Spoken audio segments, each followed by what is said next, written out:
Chers frères et sœurs, chers amis, que la paix et la grâce de Dieu soient avec vous tous. En ce matin, chers amis, nous allons continuer avec notre série de méditation. Quelles sont les vertus de Jésus-Christ que nous devons annoncer au monde? Donc, en résumé, c'est qui est Jésus? Nous allons entrer dans la 14e partie et nous allons prendre le 66e jusqu'au 70e vertu de Jésus-Christ. Et nous allons arrêter dans cette dernière partie parce qu'il y a vraiment beaucoup de choses à apprendre de Jésus-Christ. Et nous savons que même dans l'éternité, nous aurons à étudier qui est Jésus. Nous allons avoir comprendre parce que ce sera la science pour l'éternité, connaître qui est Jésus. Et nous serons avec Christ pendant toute l'éternité. Et nous savons que notre texte de base, c'est toujours 1 Pierre 2, le verset 9. Il dit, vous au contraire, vous êtes une race élue, un sacerdoce royal, une nation sainte, un peuple acquis, afin que vous annonciez les vertus de celui qui vous a appelé des ténèbres à son admirable lumière. Donc, ce sont les vertus de Jésus que nous devons annoncer au monde. Nous prions. Notre Père Céleste, en cet instant, nous allons méditer sur ta parole, que la sagesse d'en haut, ton Saint-Esprit, vienne nous imprégner. Et comme des enfants, ton Saint-Esprit peut nous enseigner toutes choses et qu'ainsi nous-mêmes, nous puissions apprendre, comprendre, appliquer et partager ta parole pour notre croissance spirituelle. En Jésus, nous t'en prions. Amen. Daniel, quelles sont les vertus de Jésus que nous devons annoncer au monde? Ou bien, qui est Jésus?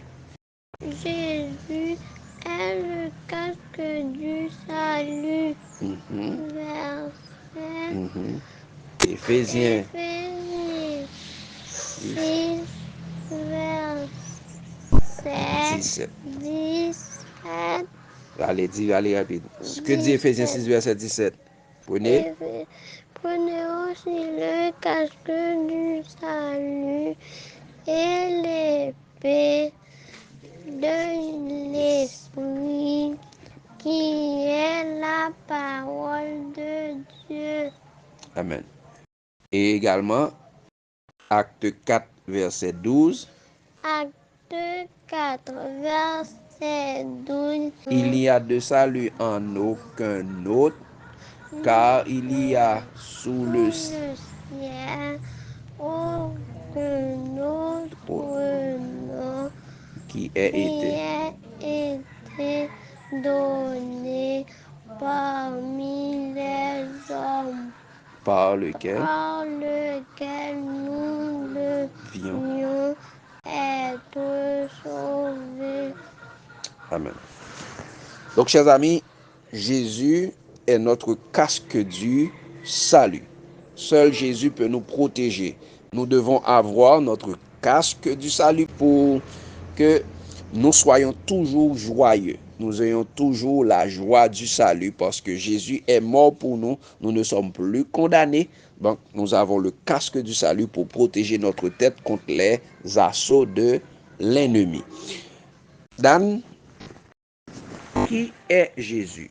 Quelles sont les vertus de Jésus que nous devons annoncer au monde? Les vertus de Jésus que nous devons annoncer au monde, c'est que Jésus est l'épée de l'esprit, qui est dit dans Éphésiens 6, verset 17. Prenez aussi le casque du salut et l'épée de l'esprit, qui est la parole de Dieu. Et il est dit encore dans Hébreux 4, verset 12, car la parole de Dieu est vivante et efficace, plus tranchante que une épée aiguë, une épée quelconque à deux tranchants, pénétrant jusqu'à partager âme et esprit, jointure et moelle, elle juge les sentiments et les pensées du cœur. Et il est dit dans Apocalypse 1er verset 13 et 16, et au milieu des 7 chandeliers d'or, un homme semblable, quelqu'un qui ressemblait à un fils de l'homme, ayant une longue robe et une teinture dort sur sa poitrine. Verset 16. Il y avait 7 étoiles à sa main droite et de sa bouche sortait une épée aiguë à 2 tranchants, et son visage ressemblait à le soleil lorsqu'il brille dans sa force. Amen. Donc, chers amis, Jésus est l'épée de l'esprit qui est la parole de Dieu. C'est avec cette épée que nous devons combattre, nous devons attaquer la citadelle de l'ennemi. L'épée, c'est une arme offensive. C'est une arme offensive. Donc, c'est Jésus qui est l'épée de l'esprit. Donc, l'esprit combat avec la parole de Dieu. L'esprit ne vient pas sans la parole de Dieu. C'est pourquoi l'esprit est là pour nous conduire dans toute la vérité. Il va nous enseigner ce que Jésus a dit. C'est pourquoi c'est ça. L'épée de l'esprit, c'est la parole de Dieu. Donc, un esprit qui ne vous dit pas, qui ne vous révèle pas ce que Jésus a dit dans sa parole, ce n'est pas l'esprit de Dieu. C'est pourquoi apôtre Jean a dit, mes amis et bien-aimés, n'ajoutez pas foi à tout esprit, mais éprouvez les esprits pour savoir s'ils sont de Dieu, car plusieurs faux prophètes sont venus dans le monde. Tout esprit qui ne confesse pas Jésus venu en chair, c'est l'esprit séducteur et c'est l'esprit de l'antichrist. Anoun, qui est Jésus? Jésus est la robe de justice. Selon qu'il est dit dans Éphésiens 6, verset 14, tenez donc ferme, ayez à vos reins la vérité pour ceinture, revêtez la cuirasse de Dieu. Il est dit aussi dans Apocalypse 3. C'est de la cuirasse de la justice. La cuirasse de la justice. Il est dit aussi dans Apocalypse 3, verset 18. Je te conseille d'acheter de moi de l'or éprouvé par le feu, afin que tu deviennes riche, et des vêtements blancs, afin que tu sois vêtu et que la honte de ta nudité ne paraisse pas, et un collier pour oindre tes yeux, afin que tu vois. Il est dit aussi dans Romains 13, verset 14, mais revêtez-vous du Seigneur Jésus-Christ, et n'ayez pas soin de la chair pour en satisfaire les convoitises. Amen. Dans 2 Corinthiens 5, verset 21, celui qui n'a point connu le péché, il l'a fait devenir péché pour nous, afin que nous devenions en lui justice de Dieu. Donc, quand il dit prenez la cuirasse de la justice, c'est prenez Jésus, parce que Jésus, nous devons nous revêtir du Seigneur Jésus. Et comme il est dit dans 2 Corinthiens, il est dit afin que nous devenions en lui. Donc, si nous sommes en lui, donc nous sommes dans la robe de justice, nous sommes en Jésus. Afin que nous devenions en Jésus justice de Dieu. Donc, la robe de la justice, ou bien la cuirasse de la justice, c'est Jésus. Donc, nous devons avoir cette robe pour être admise dans la salle des noces de l'agneau. Nous rappelons de parabole et le maître qui faisait une noce pour son fils. Il est allé inviter les gens, il leur donnait des robes et malheureusement, il y a une personne qui était venue sans la robe de la justice. Donc, nous devons avoir notre robe de justice et cette robe de justice, c'est Jésus-Christ. Fine. Qui est Jésus?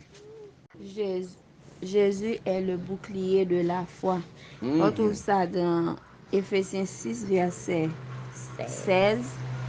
Prenez par-dessus tout cela le bouclier de la foi, avec lequel vous pourrez éteindre tous les traits enflammés du malin. On trouve ça aussi dans Psaume 18, verset 31. Psaume 18, verset 31 qui nous dit « Les voies de Dieu sont parfaites, la parole de l'Éternel est éprouvée, il est un bouclier pour tous ceux qui se confient en lui. » Amen. On trouve ça aussi dans Proverbe 30, verset 5. Proverbe 30, verset 5, qui nous dit: toute parole de Dieu est éprouvée. Il est un bouclier pour ceux qui cherchent en lui un refuge. Amen. Amen. La parole de Dieu est éprouvée. Il est un bouclier pour ceux qui cherchent en lui son refuge. Donc il dit, prenez aussi le bouclier de la foi avec lequel vous pouvez éteindre tous les traits enflammés du malin. Donc c'est-à-dire quoi? Donc quand le malin vient, vous allez lui répondre, il est écrit. Quand il vous dit, il est écrit, vous lui dites, il est aussi écrit. Donc avec le bouclier de la foi, l'ennemi ne peut pas résister contre nous. Et il va lancer des flèches. Mais avec la parole de Dieu, on va bloquer ces flèches et l'attaquer avec la parole de Dieu. Donc c'est ça, chers amis. Donc c'est pourquoi Jésus est le bouclier de la foi, parce que la foi vient de ce qu'on entend. Ce qu'on entend vient des paroles de Christ. Et chers amis, nous devons savoir également que Jésus est le royaume des cieux. Jésus est le royaume des cieux. Il est dit dans Matthieu 13, verset 24, Jésus est le royaume des cieux. Regardez ce qu'il est dit, chers amis. Matthieu 13, verset 24. Il est dit, il leur proposa une autre parabole et il dit, le royaume des cieux est semblable à un homme qui a semé une bonne semence dans son champ. Le royaume des cieux est semblable quoi? À un homme qui a semé une bonne semence dans son champ. Donc, chers amis, le royaume des cieux est semblable à un homme. Et Matthieu 20, verset 1er, encore une fois, nous dit presque la même chose pour nous dire que le royaume des cieux, il dit Matthieu 20, verset 1er, il dit ça, car le royaume des cieux est semblable à un maître de maison qui est sorti dès le matin pour louer des serviteurs dans sa vigne. Le royaume des cieux est semblable à un maître de maison. Un maître de maison qui a loué des serviteurs pour travailler dans son champ. Et nous savons que c'est Jésus qui nous a loués pour travailler dans son champ, pour travailler dans son royaume. Il est dit également dans Luc, qui est le monde, oui, le champ qui est le monde. Et nous savons qu'il est dit également dans Luc 11, verset 17 à 20. Regardez ce qu'il est dit, chers amis, quelque chose qui est de très important. Disons ça. Tandis que Jésus, Luc 11, verset 17 à 20. Disons ça. Tandis que, laisse-moi le lire exactement dans ta Bible. Luc 11, verset 17 à 20. Il est dit, chers amis, comme Jésus connaissait leur cœur, leurs pensées, il leur dit, tout royaume divisé contre lui-même est dévasté. Et une maison s'écroule sur un autre. Si donc Satan est divisé contre lui-même, comment son royaume subsistera-t-il, puisque vous dites que je chasse les démons par Belzébul? Et si moi je chasse les démons par Belzébul, vos fils, par qui les chassent-ils? C'est pourquoi ils seront eux-mêmes vos juges. Mais si c'est par le droit de Dieu que je chasse les démons, le royaume de Dieu est donc venu vers vous. Donc Jésus dit, le royaume de Dieu est donc venu vers vous. C'est pourquoi Jésus avait dit également dans Matthieu 6, verset 33, cherchez premièrement le royaume et la justice de Dieu et toutes les autres choses vous seront données par-dessus. Donc Jésus est le royaume des cieux. Donc ça fait, on nous dit que Dieu nous a transportés dans le royaume du Fils de son amour. Si quelqu'un est en Christ, donc quand nous sommes en Christ, nous sommes dans le royaume de Dieu. Dans le royaume des cieux, dans le royaume de Dieu. Donc chers amis, nous devons savoir, c'est extrêmement important de connaître qui est Jésus. Parce que la vie éternelle, c'est qu'il te connaisse, toi, le seul vrai Dieu, et celui que tu as envoyé, Jésus-Christ. Et lorsque nous connaissons Jésus, chers amis, nous allons être libérés, car vous connaîtrez la vérité et la vérité vous affranchira. Si donc le Fils vous affranchit, vous serez réellement libre. Et en connaissant Jésus, nous allons connaître Dieu. Car Jésus dit ça, si vous me connaissez, vous connaîtriez aussi mon Père. Et déjà, vous le connaissez. Donc, chers amis, c'est extrêmement important parce que notre vie éternelle en dépend de la connaissance de qui est Jésus. Et lorsque nous connaissons Jésus, nous allons rester à contempler Jésus et nous serons transformés en la même image de gloire en gloire comme par le Seigneur l'Esprit. Chers amis, que Dieu vous bénisse abondamment. Vrai, vrai, vrai. Tout ce que la Bible dit est vrai, vrai, vrai. Et nous prions, chers amis. Tendre Père Céleste, merci pour ton grand amour. Merci pour cette série que tu nous as permis de voir.